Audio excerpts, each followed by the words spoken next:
Like niggas, yo, bro. Like, and they don't be understanding why their life be so chaotic, but it's like, bro, you have no discipline. Like, you have no discipline. Like, should be wild. So, like, man, 3 non-negotiables as a man, right, that is trying to pursue your goals, right, trying to pursue something in life.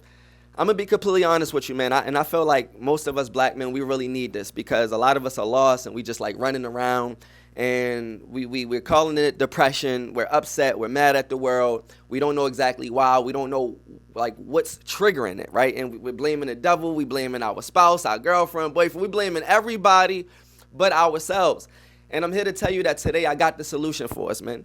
So the solution, what I had to really find out, bro, and I'm about to get, like, kind of dark with y'all real deep. Like, I'm going to be honest with you guys. I went through depression, right? I had to go through rehab. And I was gone for like 70-something days. I believe I was gone for like 77 days. What happened is I was working as a firefighter, got really depressed. I started losing people that I worked with, co-workers. I had a friend named Kenny who was in the department. He ended up dying at the job.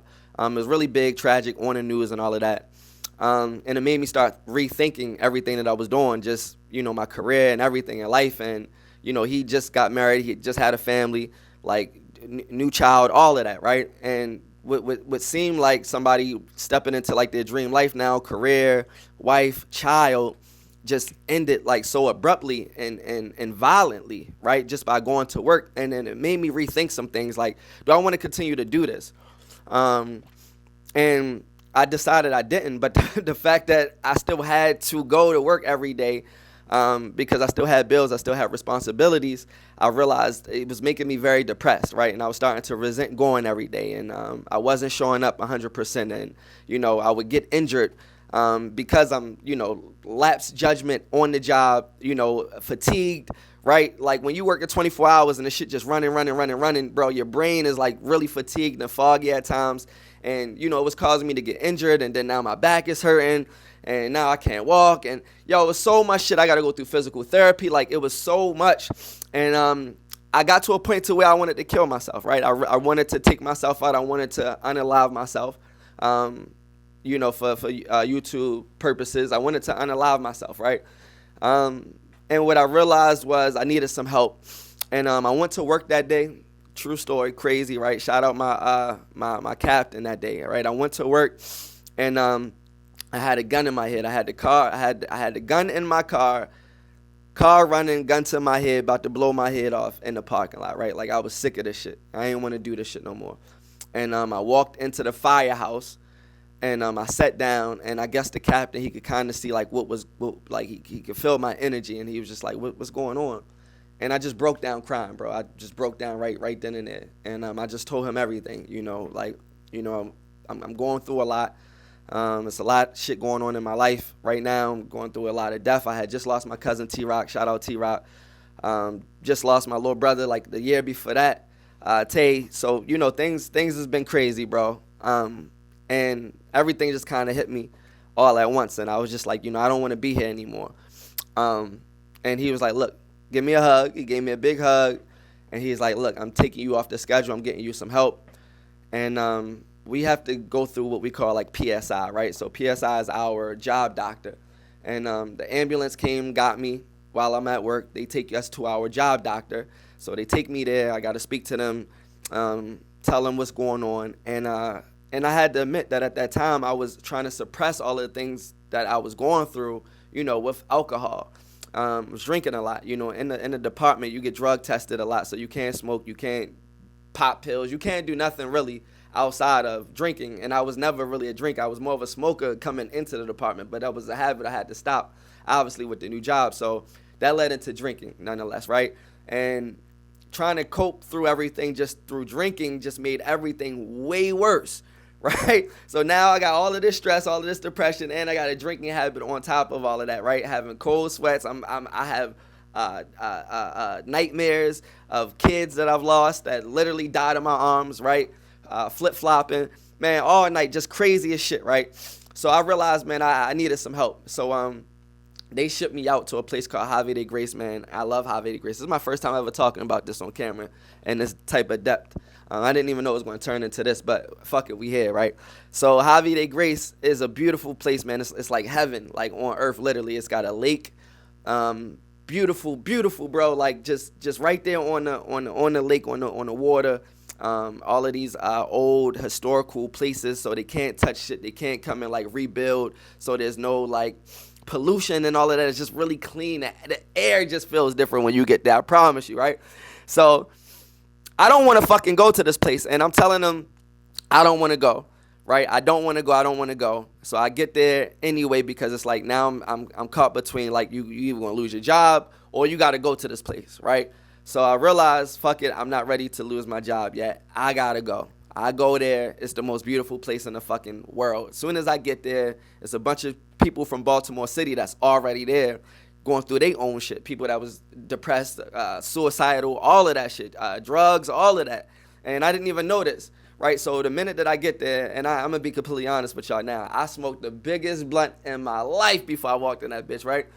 And I got out of the car, and just a cloud of smoke followed me. So when I came into there, everybody like welcomed me, but they could smell the weed on me, right? Because mind you, I've been a firefighter for a long time. I could not smoke for years. I was like, fuck it, I'm going to take this one opportunity to smoke me a J. I'm about to go in here anyway, right? So let me just do it. They expected me to be dirty. I can do it and get away with it, pretty much. Did it. They hugging me. And they like, yo, damn, yo, you smell like weed, right? Like, the weed is crazy. I was like, yeah, man, I had to burn one before I came in here. So my nickname in there, they was calling me Buds the whole time I was in there because that was what they first remembered me by, right? Buds.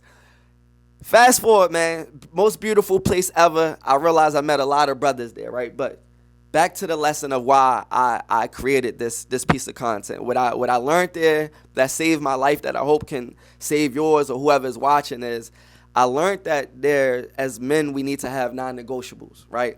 And as long as we have these non-negotiables, I promise you, I promise you guys, I promise you, as a man that my mother was strung out on heroin, my dad was incarcerated, I really come from the trenches, I sold drugs at a young age. I'm telling you, nigga, if it worked for me, it will 100% work for you. You have to have non-negotiables. And I even wrote a book called The 7 Laws, but I'm going to tell you exactly what those non-negotiables are, 7 things. The non-negotiables for me, and you got to find out what those are, and I know yours is at least 5 of these 7. We might defer with like the last 2 based off of like individuality and who you are and the things that you like, but these 5, I promise you, 100% are going to reground you.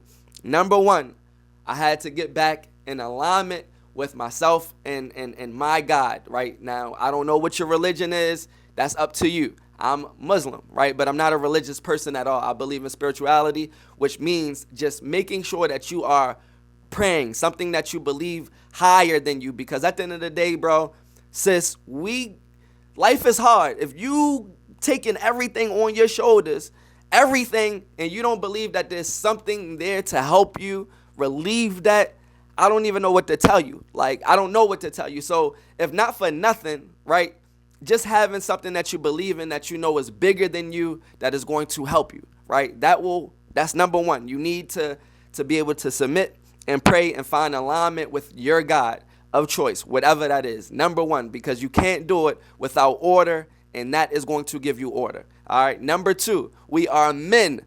All right. Masculinity is what we thrive on. Women love us and find us attractive based off of our masculinity. We respect one another based off of our masculinity. Other men might fear you because of your masculinity and you don't even know it. You might be intimidated by other men and don't even realize it because of their masculinity, but it's masculinity. The way to continue your masculinity and grow your masculinity is simply going into the gym, right? I'm a small motherfucker. I'm a small guy naturally, right? I'm about $150 naturally, but I know that when I'm in the gym and my motherfucking shoulders are sitting right and my arms is popping and my chest is popping, my legs is popping, I feel confident. I feel strong. I feel good around other men. I feel good around other women, right? That confidence is going to build so much. I promise you. A lot of this that we be going through be a lack of confidence and a lack of money. Most of the time it's you don't feel good about yourself. You ain't got a haircut and your money not right. For us men, it's very simple. That be all it is. And we be thinking it should be depressing. Nigga, your money not right and your body not right. That's it. All right. So with those 2 things right there, keep your body right. Going to the gym every day. Find that flow every day. I promise you, when I wake up, go to that motherfucking gym. I wake up, do push-up. I wake up, hit the ground, pray, do 30 push-ups, then I get dressed and go to the gym and get my real workout in. That sets the tone for my entire day, and then I'm vibrating at a high energy. Because if not, let's be honest, some of us got bad habits. If you stay in that bed, you're probably going to end up drinking that day or just smoking, and then now you tired, and now you lackadaisical, and next thing you know, it's 1 o'clock, and now you behind in the day. That type of shit, you compounding that will make you depressed. All right, so number 3, you have to find some type of something that's going to stimulate your mind. All right, so for me, it's reading or listening to a podcast, right? Something that's bettering what I am doing, something that keeps me motivated, something that keeps me inspired, something that keeps me knowledgeable, right? Something that entertains you, but something that you love as well, right? So instead of you watching fucking Hulu and Netflix all day, find that thing. If you want to be a cameraman, pick up that camera, find that person who's good on YouTube and watch their videos while you're running, right? Watch their videos throughout the day while you're doing whatever it is that you're doing. But at least you are educating yourself, because whatever you tune into, you turn into. And whatever entertains you, trains you, right? So you want to be entertained by the right thing, because whether you realize it or not, it is training you, right? So you want to be training your mind for whatever skill set that it is that you have any interest in. All right, so what's that? Number 3. And number 4, meditation.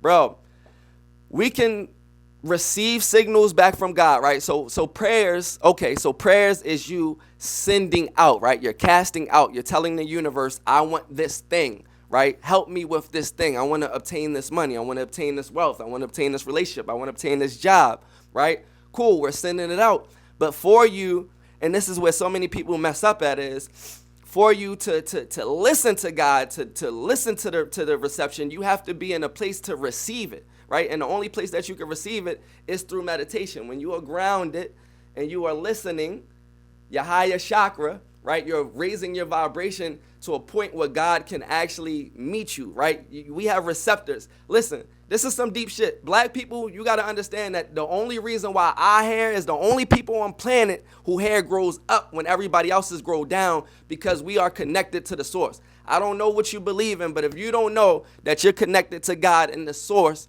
then you got some work to do. Our hair points straight up, right? So we have to raise our vibration. We are gods of this planet. God put us as melanated people in order, the top of the food chain in here to restore order. Look at all of the competitions, all of the Olympics. Every level of competition, the highest level of competition on earth, who's number 1?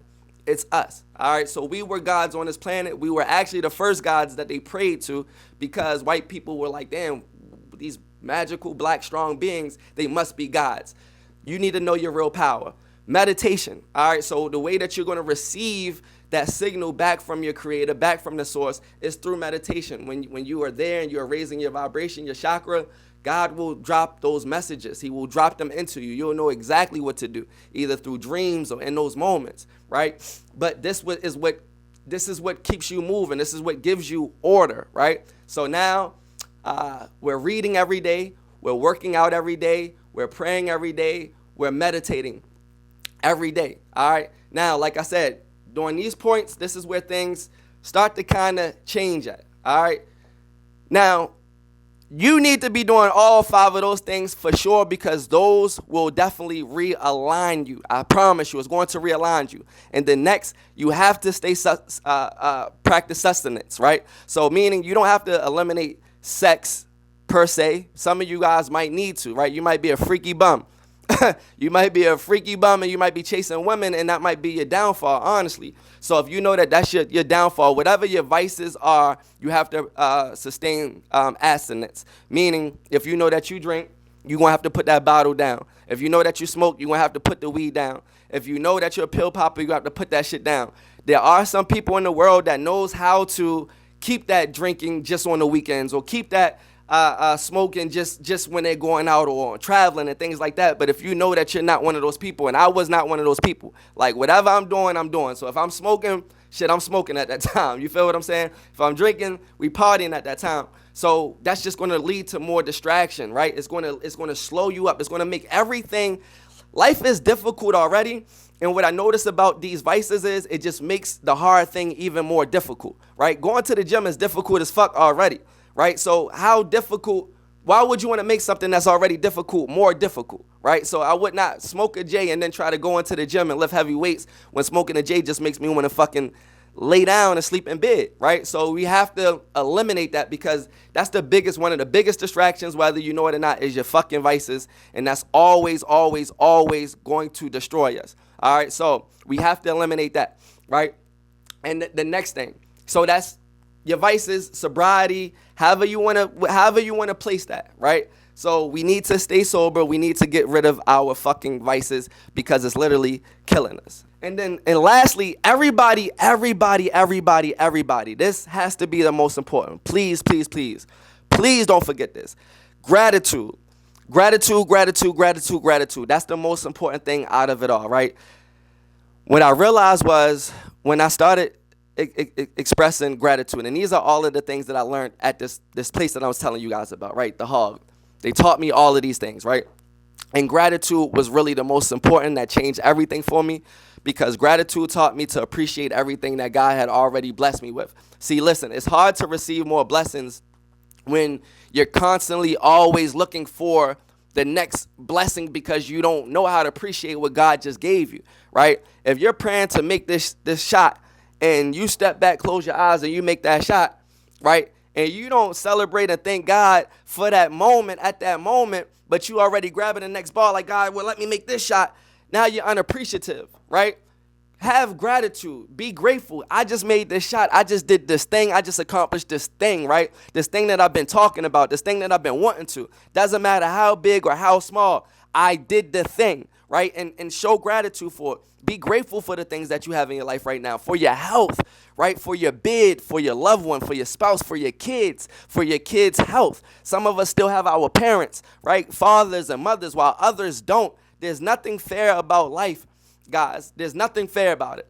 All right. And we need to really appreciate the things that we actually have, because that would make us a lot happier. The reason why most of us aren't happy is because we're undisciplined. We're not doing any of the things that I mentioned. We're doing drugs. We're not reading. We're not meditating. We're not praying. We're not taking care of our bodies. And we're damn sure not slowing up long enough to thank God for all of the things that we have, to be gracious in this moment, to appreciate everything that I have right now in this moment. That God didn't give me nothing else, man. I'm grateful for my car. I'm grateful for my feet that work. I'm grateful to just not wake up in any pain, right? So having those 3 to 5 things every single day, I wake up and express the gratitude. And at night, before I go to sleep, me and my wife, we're expressing gratitude for one another, right?